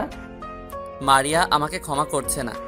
আমি তার পা ধরে ক্ষমা চেয়েছি, কিন্তু সে ক্ষমা করে নাই। ভাইয়া, ভাবি অনেক কষ্ট পেয়েছে তো, তাই অভিমান করে আছে। তুমি লেগে থাকো, দেখবে একদিন সব অভিমান দূর হয়ে যাবে। তাই যেন হয় ভাই। তো তুই কি করিস? খাবার খেয়েছিস? আমি কিছুক্ষণ আগে বাসায় আসলাম, এখন ফ্রেশ হব, তারপর খাওয়া দাওয়া করব। তুমি কি করো? খাওয়া দাওয়া করছো? আমি ফ্রেশ হয়ে মারিয়া থেকে তোর নাম্বার নিয়ে এসে তোকে ফোন দিলাম। আরও কিছুক্ষণ পর খাবো। ও আচ্ছা রনি, মারিয়াকে কি কোনো ছেলের সাথে কথা বলতে দেখেছিস? হঠাৎ এ কথা বলছো কেন ভাইয়া? মারিয়াকে দেখি মাঝে মাঝে কার সাথে যেন হেসে হেসে কথা বলে, তাই বললাম আর কি। আমি তো তেমন কারোর সাথে কথা বলতে দেখি নাই। আর তোমাকে একটা কথা বলি, ভাবি কখনো সন্দেহ করো না। আমি জানি ভাবি অনেক ভালো একটা মেয়ে। তাহলে সে কার সাথে এমন কথা বলে? সেটা বলতে পারবো না, হয়তো তার মা বাবা, আর না হয় বান্ধবীর সাথে। আচ্ছা ঠিক আছে, ভালো থাকিস, নিজের শরীরে যত্ন নিস। আর তোর বাসার খাবার বানিয়ে দেয় কে? তুই একা একা কিভাবে খাবার খাস? আমার একটা কাজের মেয়ে বাসায় রেখেছি, সে সব কাজ করে দেয়। ও, তারপর ফোন কেটে দিয়ে বিছানা থেকে উঠে গিয়ে খাবার খেয়ে রুমে এসে ঘুমিয়ে গেলাম। পরের দিন সকালে ঘুম থেকে উঠে ফ্রেশ হয়ে নাস্তা করে রেডি হয়ে বাইরে চলে আসলাম। আমি গাড়ি বের করে মারিয়ার জন্য অপেক্ষা করতে লাগলাম। কিছুক্ষণ পর মারিয়া বেরিয়ে আসলো, সাথে রাইসাকে নিয়ে আসলো। মারিয়া আজকে একটা নীল রঙের শাড়ি পরেছে, দেখতে অনেক সুন্দর লাগছে। মারিয়া গাড়িতে এসে বসলো। আমি রাইসাকে বললাম, কেমন আছো রাইসা মামুনি? আমি ভালো আছি, আপনি কেমন আছেন? আমি ভালো নেই মামুনি, তুমি আমাকে একটাবার বাবা বলে ডাকো। কখনো না, আমার বাবা নেই, মাই আমার কাছে সবকিছু। আমি তোমাকে ঘৃণা করি। মারিয়া অন্যদিকে তাকিয়ে আছে, সে কোনো কথা বলল না। নিজের চোখ দিয়ে 2 ফোঁটা পানি পড়ে গেল। চোখের পানি মুছে গাড়ি চালাতে লাগলাম। কিছুক্ষণ পর অফিসে পৌঁছে গেলাম। মারিয়া আর রাইসা গাড়ি থেকে নেমে ভিতরে চলে গেল। আমি গাড়ি পার্কিং করে অফিসের ভিতরে চলে গেলাম। নিজের কেবিনে গিয়ে চেয়ারে বসে কাজ করতে লাগলাম। অনেক কাজ জমে গেছে। কিছুক্ষণ পর দেখি রিয়া দরজায় দাঁড়িয়ে বলল, আসতে পারি স্যার? আসো। আমি তাকিয়ে দেখি রিয়ার সাথে জীবন এসেছে। বসো, আর তোমার সার্টিফিকেটগুলো দাও। এই নিন। আমি জীবনের সার্টিফিকেটগুলো দেখলাম। সার্টিফিকেটগুলো দেখে বুঝলাম জীবন অনেক মেধাবী ছাত্র ছিল। তোমার সার্টিফিকেট দেখে বুঝলাম তুমি অনেক মেধাবী ছাত্র ছিলে। তুমি যদি চাও আজকে থেকে অফিসে জয়েন করতে পারো। রিয়ার পাশেই তোমার কেবিন। অনেক বড় উপকার করলেন আপনি স্যার। আপনার এই ঋণ কখনো শোধ করতে পারবো না। ঋণ শোধ করতে হবে না, ঠিকমতো কাজ করবে, নিজের অফিস মনে করবে। আর তোমার বেতন এখন বর্তমানে 25,000 টাকা। কাজ দেখে পরে বাড়িয়ে দেওয়া হবে। ঠিক আছে স্যার, আর আমি আজকে থেকে জয়েন করতে চাই। ঠিক আছে রিয়া, তুমি জীবনকে তোমার পাশের কেবিনে নিয়ে যাও আর তার কাজ বুঝিয়ে দাও। ঠিক আছে স্যার, তুমি আসো আমার সাথে। জীবন আর রিয়া কেবিন থেকে বেরিয়ে গেল। আমি আবার কাজ করতে লাগলাম। এইভাবে দেখতে দেখতে 1 মাস চলে গেল। আমি অনেকভাবে মারিয়ার কাছে ক্ষমা চেয়েছি, কিন্তু মারিয়া আমাকে ক্ষমা করে নাই। আগে তো মোটামুটি কথা বলতো আমার সাথে, কিন্তু এখন কাজ ছাড়া তেমন কথা বলে না। আর মাঝে মাঝে একটা ছেলেকে দেখি তার কেবিনে আসতে যেতে। আমি কিছু বললে আমার কথার কোনো উত্তর দেয় না। আমি তার সাথে কথা না বলতে পারলে অনেক কষ্ট হয়। কেন জানি মারিয়াকে আমি হারিয়ে ফেলবো মনে হয়। না, এটা হতে দিব না। আমি মারিয়াকে হারাতে পারবো না। আমি ওকে ছাড়া বাঁচতে পারবো না। আমার জীবনে মারিয়াকে আবার চাই। রাইসা আমার সাথে টুকটাক কথা বলে, কিন্তু এখনো আব্বু বলে ডাকে নাই। পরের দিন সকালে ঘুম থেকে উঠে ফ্রেশ হয়ে নাস্তা করে রেডি হয়ে নিচে এসে গাড়ি বের করে বসে আছি। কিছুক্ষণ পর মারিয়া রাইসাকে নিয়ে বেরিয়ে আসলো। এই মেয়েটাকে আমাকে পাগল করে দিবে। আজকেও মারিয়াকে অনেক সুন্দর লাগছে, কিন্তু অবাক করার বিষয় হলো মারিয়া আজকে গাড়িতে উঠছে না, বাহিরে দাঁড়িয়ে আছে। তখন আমি বললাম, কি ব্যাপার, তুমি দাঁড়িয়ে আছো কেন? গাড়িতে ওঠো। আপনি চলে যান, আকাশ আমাকে অফিসে দিয়ে আসবে। এই আকাশ ছেলেটাকে? আমি ওকে ভালোবাসি। আরও 1 মাস পর আমাদের বিয়ে, আপনাকে দাওয়াত দিব, কিন্তু এখনো বিয়ের কার্ড বানানো হয়নি। কার্ড বানানো হলে পেয়ে যাবেন। আমি বিশ্বাস করি না, তুমি কাউকে ভালোবাসতে পারো না। আমি তোমাকে কারো হতে দিব না, তুই শুধু আমার। কোন অধিকারে জোর করছেন আপনি? ভালোবাসার অধিকারে। প্লিজ মারিয়া, তুমি এমনটা করো না, আমি বাঁচবো না তোমায় ছাড়া। আমি আপনার কোনো কথা শুনতে চাই না। আকাশ ছেলেটা অনেক ভালো। তার বাবা বাইরে গেছে অফিসের কাজের জন্য, আসতে কিছুদিন লেট হবে। উনি আসলে বিয়ে হবে। প্লিজ মারিয়া, আমার একটা ভুলের জন্য তুমি আমাকে ছেড়ে চলে যাবে? আপনি এখন আসতে পারেন। আকাশ কিছুদিনের মধ্যে চলে আসবে। বলতে না বলতেই হাজির হয়ে গেছে আকাশ। আকাশ গাড়ি নিয়ে এসেছে, দেখে মনে হচ্ছে অনেক বড় লোক, আর চেহারা অনেক সুন্দর। মারিয়া রাইসাকে নিয়ে সামনের সিটে গিয়ে বসলো। তারপর তারা গাড়ি চালিয়ে চলে গেল। আমি আর কোনো কিছু না ভেবে তাদের পিছনে যেতে লাগলাম। কিছুটা দূরে যাওয়ার পর দেখি আকাশ গাড়ি থামিয়ে একটা দোকান থেকে 2টা আইসক্রিম আর কিছু চকলেট নিয়ে গাড়িতে উঠে চলে গেল। আজ পর্যন্ত আমি কিছু খাওয়াতে পারি নাই আমার মেয়েকে। নিজের একটা ভুলের কারণে আজ এত কিছু হয়েছে। না, আমি পারবো না। অনেকবার ক্ষমা চেয়েছি, আর না, তার পা পর্যন্ত ধরেছি অনেকবার, তারপরও ক্ষমা করে নাই। যদি আমাকে সত্যিকারের ভালোবাসতো তাহলে ক্ষমা করে দিত। এখন থেকে আমিও তাকে দেখিয়ে দেখিয়ে মেয়েদের সাথে কথা বলবো। আরে ভাই, অভিনয় করব, দেখবো মারিয়া কোনো কিছু করে নাকি। আমি আর কোনো কথা চিন্তা না করে চোখের পানি মুছে গাড়ি নিয়ে অফিসে চলে গেলাম। গাড়ি পার্কিং করে ভিতরে গিয়ে নিজের কেবিনে চলে গেলাম। আসার সময় দেখলাম মারিয়া আকাশের সাথে হেসে হেসে কথা বলছে কেবিনে। আপনারা হয়তো বলবেন কিভাবে দেখছি, আসলে মারিয়ার কেবিনে গ্লাস ফিটিং করা। আমি চেয়ারে বসে রিয়াকে ফোন দিয়ে বললাম জীবনকে সাথে করে নিয়ে আমার কেবিনে আসতে। কিছুক্ষণ পর দুজনেই আমার কেবিনে চলে আসলো অনুমতি নিয়ে। তোমরা দুজনে বসো। স্যার কেন ডেকেছেন? তোমাদের একটা সত্যি কথা বলবো আজকে। কি সত্যি কথা স্যার? অফিসের ম্যানেজারকে তোমরা চিনো? না স্যার, শুধু এটা জানি ম্যানেজার ম্যাম আপনার পাশের ফ্ল্যাটে থাকে। এর থেকে বেশি কিছু জানি না। ও আর কেউ নয়, আমার বউ। একটা ভুল বোঝাবুঝির কারণে তাকে আমি ডিভোর্স দেই। মানে কি হয়েছিল আপনাদের মাঝে? তাহলে শুনো, তারপর সবকিছু খুলে বললাম। স্যার একটা কথা বলি, আপনার জিনিসটা আগে যাচাই বাছাই করার দরকার ছিল, তাহলে এত কিছু হতো না। তুমি ঠিকই বলেছ। এখন আমি ওর কাছে অনেকভাবে ক্ষমা চেয়েছি, কিন্তু সে আমাকে পাত্তা দিচ্ছে না। তাই এখন তোমাদেরকে ডেকে আনলাম। কেন স্যার? আমার সাথে রিয়াকে অভিনয় করতে হবে। মারিয়া যেন বুঝে আমরা দুজন দুজনকে ভালোবাসি। জীবন, তোমার কোনো অসুবিধা হবে? এ কারণে রিয়ার সাথে তোমাকে আসতে বললাম। স্যার এটা আপনি কি বলছেন? আমার কোনো সমস্যা হবে না। যদি রিয়ার অভিনয়ে ম্যামকে ফিরে পান তাহলে আমি খুশি হব। ঠিক আছে। আর রিয়া, তোমার কোনো সমস্যা আছে? থাকলে বলতে পারো। না স্যার, আমার কোনো সমস্যা নেই। আমি দোয়া করি আল্লাহ যেন মারিয়া ম্যামকে আপনার কাছে ফিরিয়ে দেন। ঠিক আছে, তাহলে জীবন তুমি গিয়ে কাজ করো, আমি রিয়াকে সবকিছু বুঝিয়ে দিচ্ছি। ঠিক আছে স্যার। জীবন কেবিন থেকে বেরিয়ে গেল। আমি রিয়াকে সবকিছু বুঝিয়ে দিলাম কেমনে কি করতে হবে। তারপর আমি মারিয়াকে ফোন দিয়ে আমার কেবিনে আসতে বললাম। কিছুক্ষণ পর মারিয়া আসলো। আসতে পারি স্যার? ও মিস মারিয়া, আসুন। মারিয়া হয়তো আমার কথাই অবাক হচ্ছে তাকে মিস বলাতে। আমাকে কেন আসতে বললেন স্যার? অফিসের সবার বেতন ঠিকভাবে বুঝিয়ে দিচ্ছেন তো? ঠিকভাবে। জি স্যার। তাহলে আজকের মধ্যে এই 5টি ফাইল রেডি করে দিবেন। না দিতে পারলে বেতন থেকে টাকা কেটে রাখা হবে। কিন্তু স্যার, এই ফাইলের কাজ তো আমার না, আমাকে দিচ্ছেন কেন? কেন, কোনো সমস্যা? বয়ফ্রেন্ডের সাথে তো ভালো গল্প করতে পারেন, এগুলো পারবেন না কেন? আপনাকে কি বসে থাকার জন্য চাকরি দিছে? আমি কোনো কথা শুনতে চাই না। এই নাও তোমার কফি। ও তুমি? তোমার হাতের কফি না খেলে আমি আবার কাজ করতে পারি না। এই কারণে তো প্রতিদিন তোমাকে নিজের হাতে কফি বানিয়ে খাওয়ায়। আপনি এখনো দাঁড়িয়ে আছেন কেন? যান, গিয়ে ফাইলগুলো রেডি করে দেন। মারিয়া কোনো কথা না বলে ফাইলগুলো হাতে নিয়ে কেবিন থেকে বেরিয়ে গেল। চেহারা কেমন যেন হয়ে গেছে, হয়তো আমার এমন ব্যবহার আশা করে নাই। রিয়া, এবার তুমি গিয়ে কাজটা করো, যখন ফোন দিব তখন চলে আসবে। ঠিক আছে স্যার। আর ম্যামের চেহারা দেখে বুঝলাম অনেক কষ্ট পেয়েছে। ওটা কোনো সমস্যা না, পরে ভালোবাসা দিয়ে পুষিয়ে দিব। রিয়া রুম থেকে বেরিয়ে গেল। আমি জীবনকে ফোন দিয়ে বললাম মারিয়ার কেবিন থেকে আকাশ ছেলেটা কি বের হয়েছে? তখন সে বলল বের হয়ে গেছে। যাক, তাহলে ওষুধে কাজ হয়েছে। আমি বসে বসে কাজ করতে লাগলাম। হঠাৎ মোবাইলটা বেজে উঠল। তাকিয়ে দেখি রনি ফোন দিচ্ছে। কেমন আছিস রনি? ভালো আছি ভাইয়া, তুমি কেমন আছো? আমিও ভালো আছি। তা কোথায় তুই? আমি অফিসে আছি, হাতে তেমন কাজ নেই, তাই তোমাকে ফোন দিলাম। ও, তো নাস্তা করেছিস? করেছি, তুমি করছো ভাইয়া? করেছি।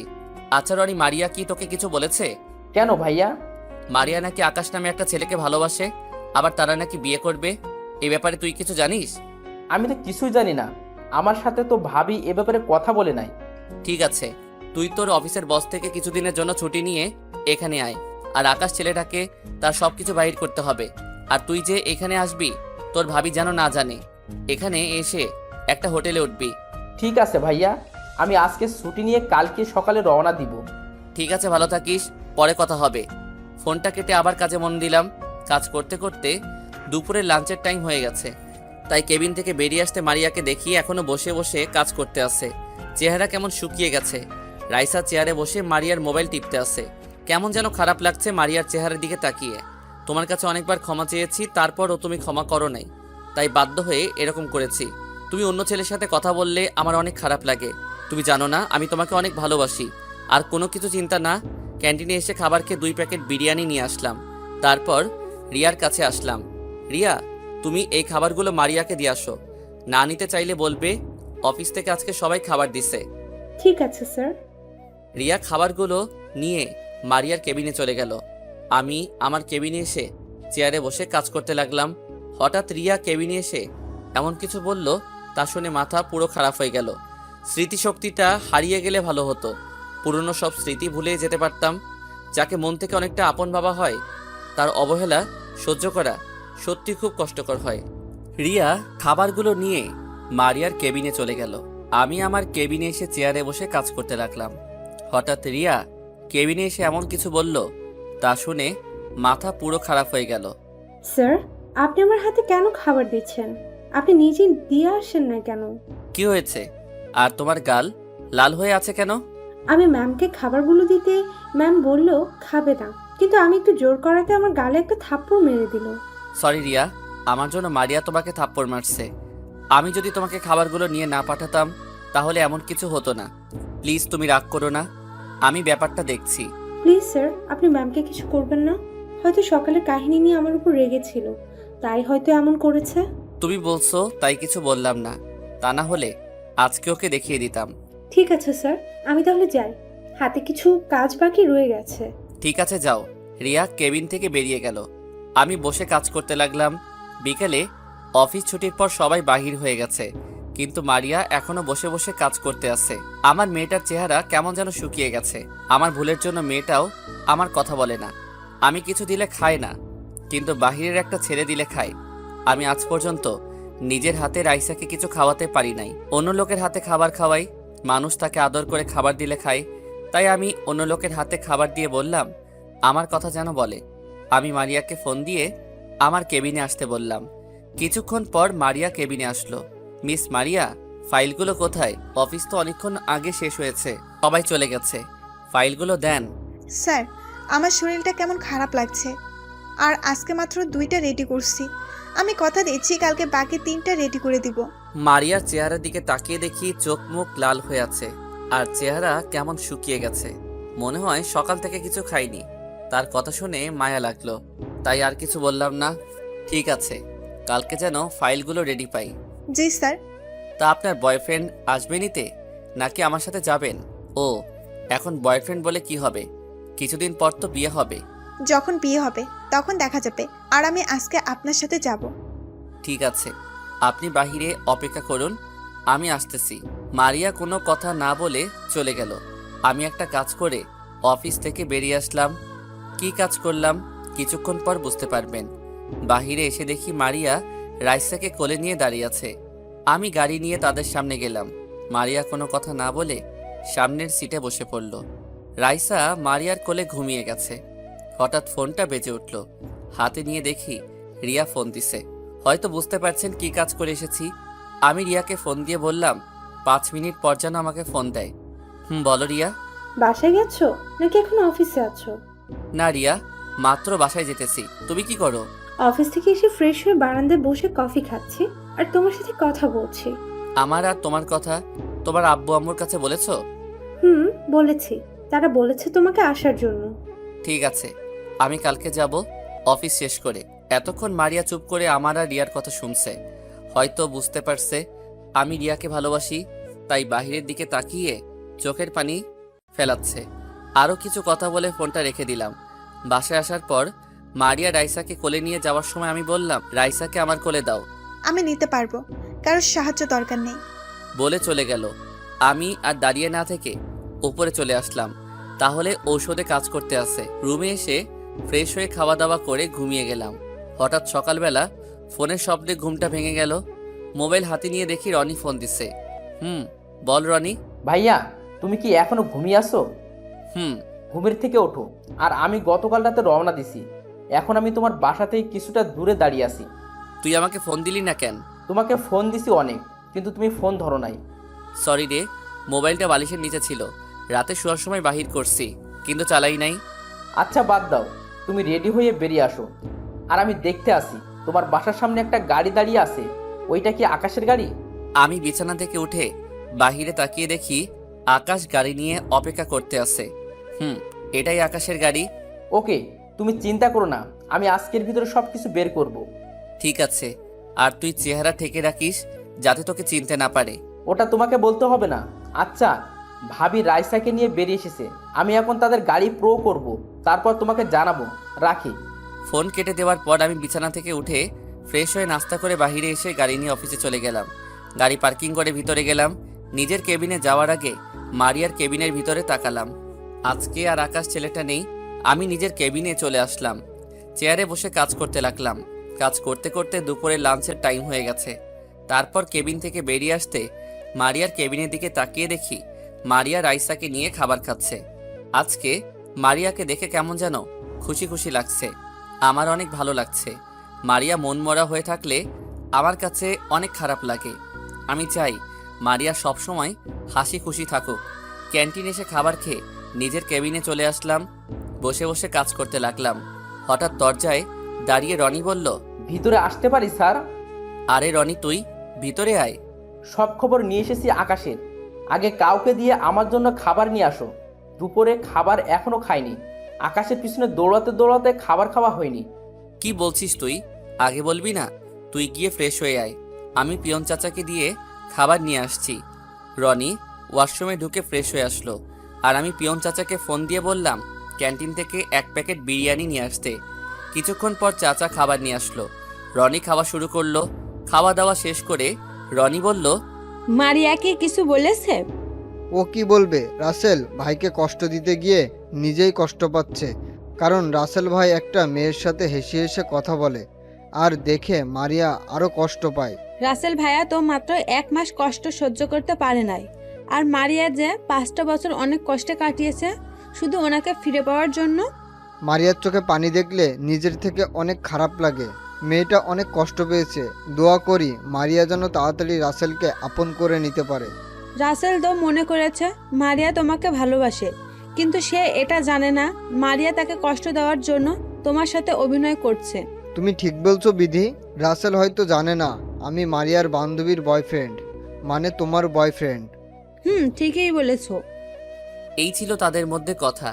তার মানে মারিয়া আমাকে কষ্ট দেওয়ার জন্য আকাশের সাথে অভিনয় করে যাচ্ছে। অফিসে বসে কথা বলছে, ফোনে তার সাথে হেসে হেসে কথা বলছে। আমি তো মারিয়ার কাছে অনেকবার ক্ষমা চেয়েছি, তার পা পর্যন্ত ধরেছি।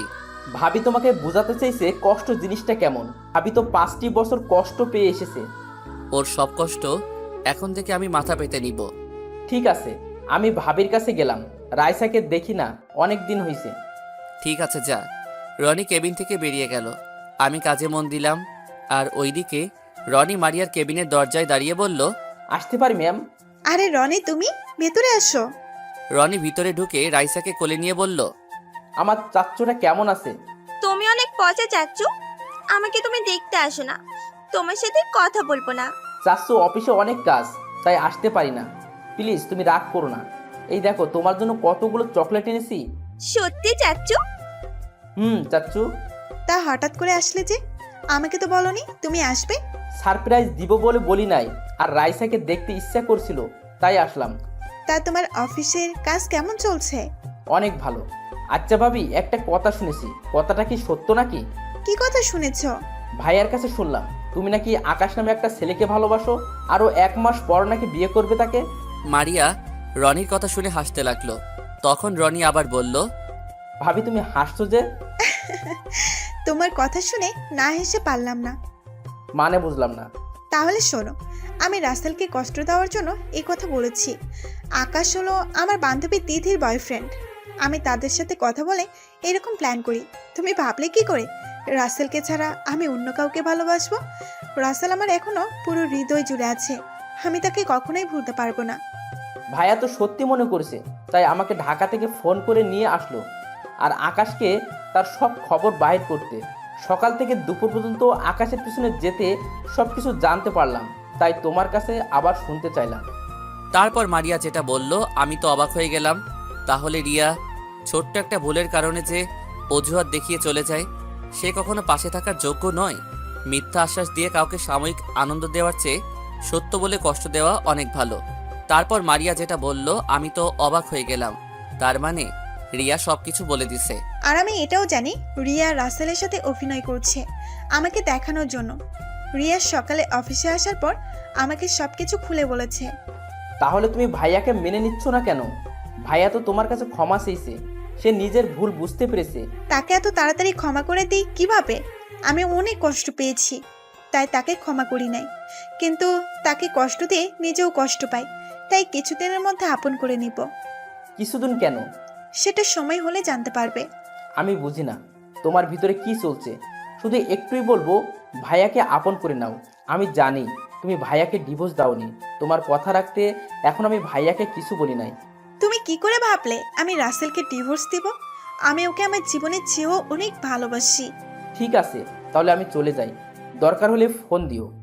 আম্মু একটা কথা বলি, রাগ করবে না তো? না আম্মু, বলো কি কথা বলবে? আমি আব্বুর কাছে যাই। আমার মুখে আব্বু ডাক শোনার জন্য আব্বু অনেক কষ্ট করছে, কিন্তু আমি বলি নাই।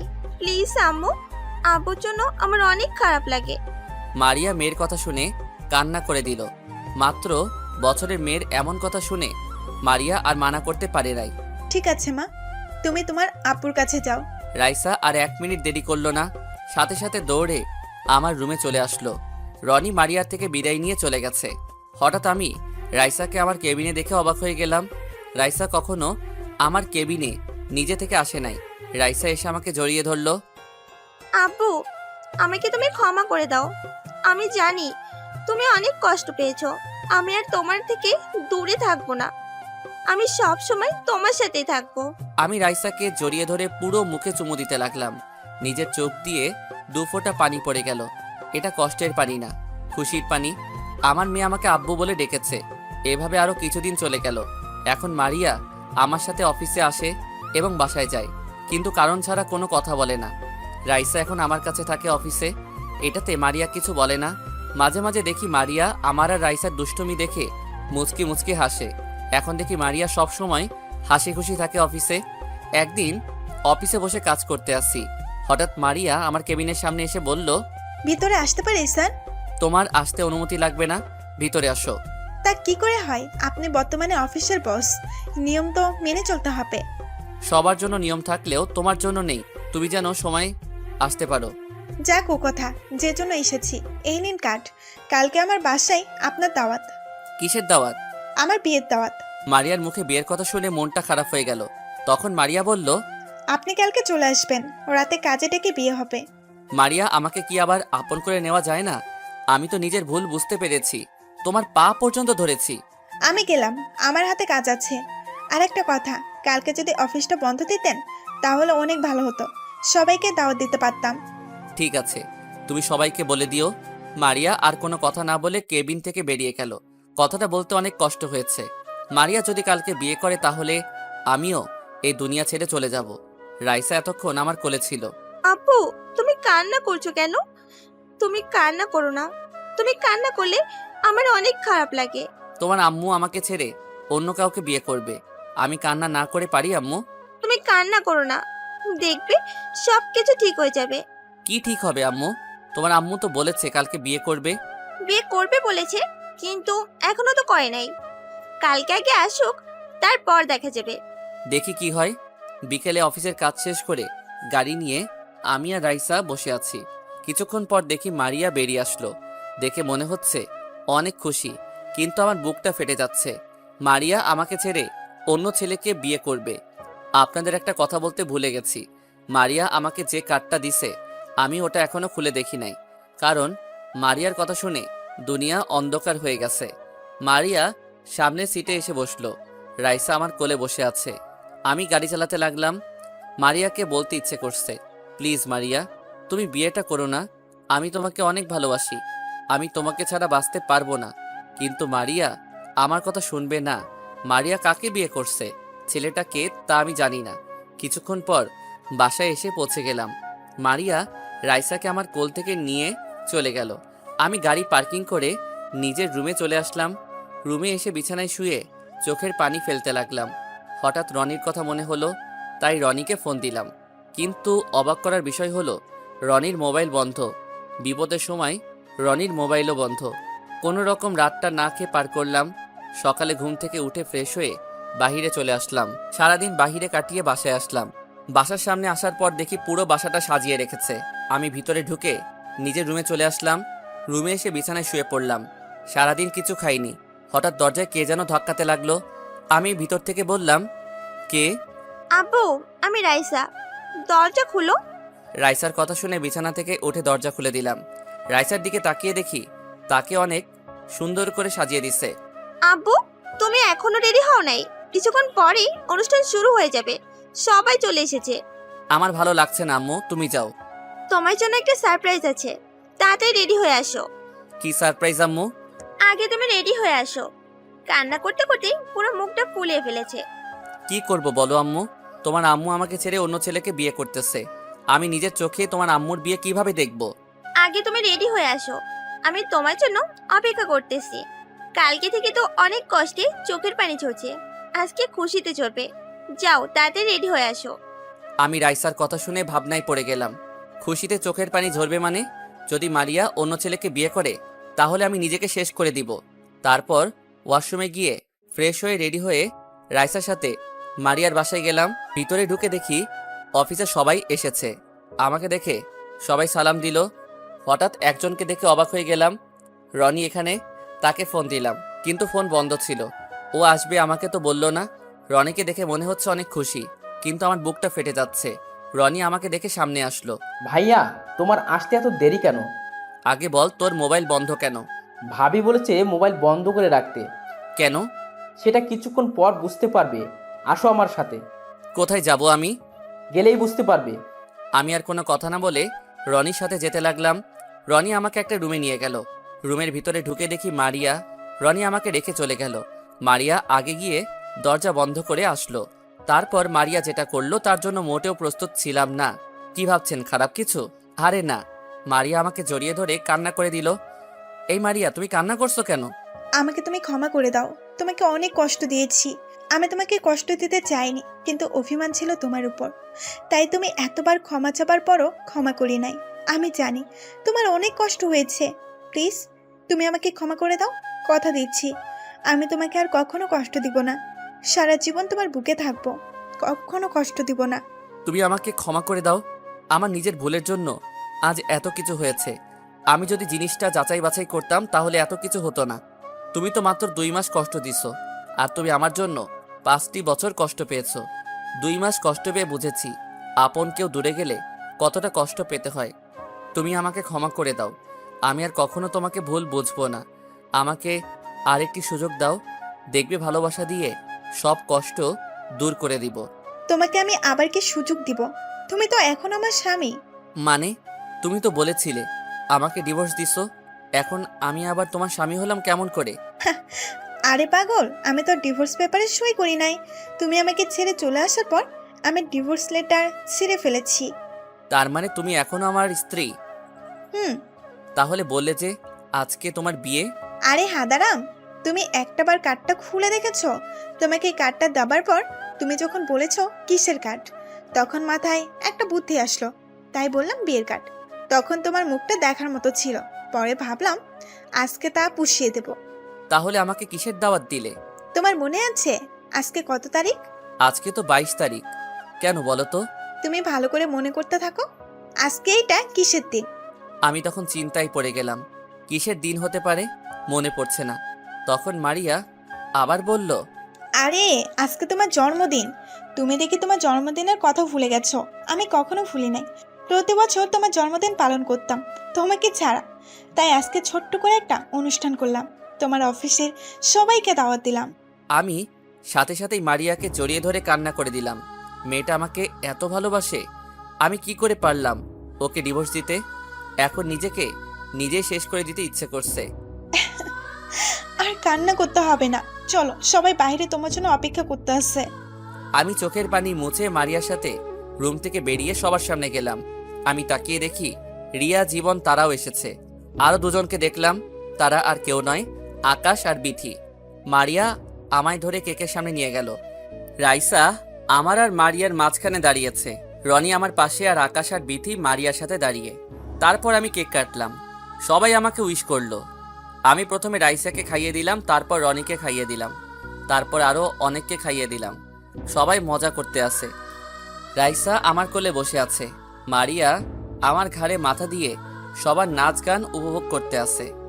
হঠাৎ রনি আমার সামনে এসে একটা চেয়ার নিয়ে বসলো। কি ভাইয়া, সারপ্রাইজ কেমন দিলাম? আমি জীবনে ভাবতে পারিনি এমন সারপ্রাইজ দিবি। এটা আমরা কিছু করি নাই, সব কিছু ভাবি করছে। গতকাল ভাবি আমাকে সব কিছু খুলে বলেছে, আর মোবাইল বন্ধ করে রাখতে বলেছে। ভাবি জানে তুমি আমার কাছে ফোন দিবে, তাই আমি মোবাইল বন্ধ করে রেখেছি। এটা না বললে তো সারপ্রাইজ দিতে পারতাম না, আর আমি এই দিনের অপেক্ষায় ছিলাম এতদিন, তোমাকে সব কিছু খুলে বলবো। আমি কিন্তু আছি তোমার সাথে, আমিও বাবাকে বলি নাই। আমার বুড়িটা অনেক পেকে গেছে। দেখতে হবে না কার মেয়ে। আরও কিছুক্ষণ কথা বললাম, সবাই সবার বাসায় চলে গেছে। যাওয়ার সময় আমাকেও বলে গেছে। রাতে আমি মারিয়ার বিছানায় শুয়ে আছি। কিছুক্ষণ পর দেখি মারিয়া রাইসাকে সাথে করে নিয়ে আসলো। যা শালার, মনে করছে আজকে বউকে 5 বছরে জমে থাকা সব আদর দিব, কিন্তু মারিয়া রাইসাকে দুজনের মাঝখানে শুয়াই দিল। রাইসা আমার দিকে হেসে বলল, আব্বু মন খারাপ হয়ে গেছে বুঝি? আমি কিন্তু আসতে চাইনি, আম্মু আমাকে সাথে করে নিয়ে এসেছে। আমি রনি চাচুর সাথে ছিলাম। তুমি যেন আমার সাথে দুষ্টুমি করতে না পারো, তাই রাইসাকে নিয়ে আসলাম। আমি কোনো কথা না বলে অন্যদিকে মুখ ঘুরিয়ে শুয়ে পড়লাম। হঠাৎ মাঝরাতে কে যেন আমাকে পেছন থেকে জড়িয়ে ধরে শুয়ে আছে। আমি মনে করছি রাইসা, কিন্তু না, মারিয়া আমাকে জড়িয়ে ধরে শুয়ে আছে। আমি তার দিকে এক পলকে তাকিয়ে আছি। মারিয়ার ঠোঁট দুটোর দিকে তাকিয়ে লোভ সামলাতে পারি নাই। যেই না মারিয়ার ঠোঁটের দিকে ঠোঁট নিয়ে গেলাম, হঠাৎ মারিয়া বলে উঠল, জড়িয়ে ধরতে পারো, কিস করতে পারো, তবে বেশি ভেতরে এখন যেতে পারবে না। আমি তোমাকে আবার বিয়ে করে নতুন করে শুরু করতে চাই। তুমি এখনো ঘুমাও নাই? আমি জানি আমার জানটা রাগ করেছে, তাই তাকে জড়িয়ে ধরে শুয়ে নিলাম, কিন্তু ঘুমাইনি। আমি আর দেরি না করে মারিয়ার ঠোঁটের সাথে ঠোঁট লাগিয়ে দিলাম। দুজনে দুজনকে পাগলের মতো কিস করতে লাগলাম। মারিয়াও আমার সাথে তাল মিলিয়ে চলছে। প্রায় 5 মিনিট পর ছেড়ে দিলাম। তারপর দুজন দুজনকে জড়িয়ে ধরে শুয়ে পড়লাম। আজ রনির গায়ে হলুদ। রনির বিয়ে হচ্ছে তার বসের মেয়ের সাথে। মেয়েটার নাম সাইমা। সাইমা নাকি রনিকে অফিসে দেখে পছন্দ করে ফেলে। সাইমা বিদেশ থেকে পড়াশোনা করে এসেছে। তার বাবা আমাদের সাথে কথা বলে সব কিছু ঠিক করে। তো যাই হোক, আমি রুমে রেডি হয়ে নিচে গেলাম। হঠাৎ একটা জায়গা চোখে পড়তেই মাথা পুরো গরম হয়ে যায়। আমি দেখি কিছু ছেলে মারিয়াকে ডিস্টার্ব করছে। মারিয়া চোখের পানি ফেলছে, তাই আমি দাঁড়িয়ে না থেকে তাদের সামনে গেলাম। এখানে কি হয়েছে? তোকে বলতে যাব কেন? বলতে তোদের হবে। আর তোরা ওকে কি বলেছিস? ও কান্না করে কেন? বলেছি, পাখি তোমার কি বিয়ে হয়েছে? না হলে আমরা তো আছি। তুমি দেখতে কিন্তু ভীষণ। সে তাদের কথা শুনে মাথা গরম হয়ে গেল। আমি সবগুলো ছেলেকে মারতে লাগলাম। সব মেহমান দাঁড়িয়ে দেখছে। তোদের সাহস কি করে হয় আমার স্ত্রীকে খারাপ কথা বলার? তোদের ঘরে কি মা বোন নেই? মেয়ে মানুষ দেখলে হুঁশ থাকে না? এখানে কি হয়েছে ভাইয়া? এই ছেলেগুলো তোর ভাবিকে খারাপ কথা বলছে। তোর ভাবি কান্না করে দিছে। রনি আমার কথা শুনে সাথে সাথে সবগুলোকে মারতে লাগলো। তারপর পুলিশকে ফোন দিয়ে আসতে বলো। পুলিশ এসে তাদের নিয়ে গেল। দেখতে দেখতে রনির বিয়েটা হয়ে গেল। বিয়েতে সবাইকে দাওয়াত দেওয়া হয়েছে। আমার বসও বিয়েতে এসেছে। উনি খাওয়া দাওয়া করে বাসায় চলে গেছে।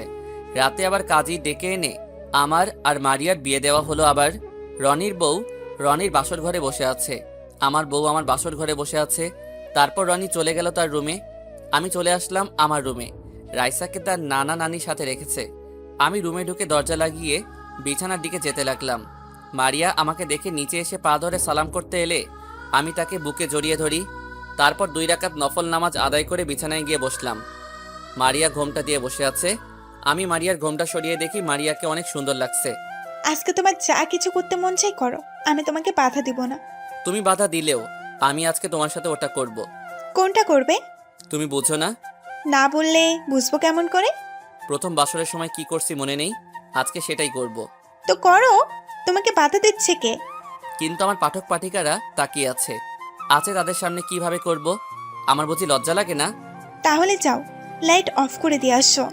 এই তো আমার লক্ষ্মী বউ, এতক্ষণ একটা কথা বলছো, এখন আর দেখবে না আমরা কি করি? আমি বিছানা থেকে নেমে লাইটটা অফ করে দিয়ে আসলাম। তারপর বিছানায় এসে মারিয়াকে বিছানায় ফেলে দিয়ে তার ঠোঁটে আমার ঠোঁটটা লাগিয়ে দিলাম। তারপর মারিয়ার পুরো শরীরে কিস করতে লাগলাম। আস্তে আস্তে নিচের দিকে আসতে লাগলাম। বাহ বাহ, আপনারা এত লুচু কেন? এখনো তাকিয়ে আছেন? অনেক দেখেছেন, আর দেখা লাগবে না। বাকিটা ঘোড়ার ডিম। এখন আমি শুধু অফিসে কাজ করি, মারিয়া আর সাইমা বাসায় থাকে। রনি তার শ্বশুরের অফিস দেখাশোনা করে। রাইসাকে একটা ইন্টার গার্ডেনে ভর্তি করিয়ে দিছি। আল্লাহ দিলে আমাদের সংসার ভালোভাবে চলছে। সবাই আমাদের জন্য দোয়া করবেন। ও আপনাদের তো বলতে ভুলে গেছি, আমাদের বিয়ের পর আরও 2টা বিয়ের দাওয়াত খেয়েছি। আকাশ আর বিথির, রিয়া আর জীবন, তারাও বিয়ে করেছে।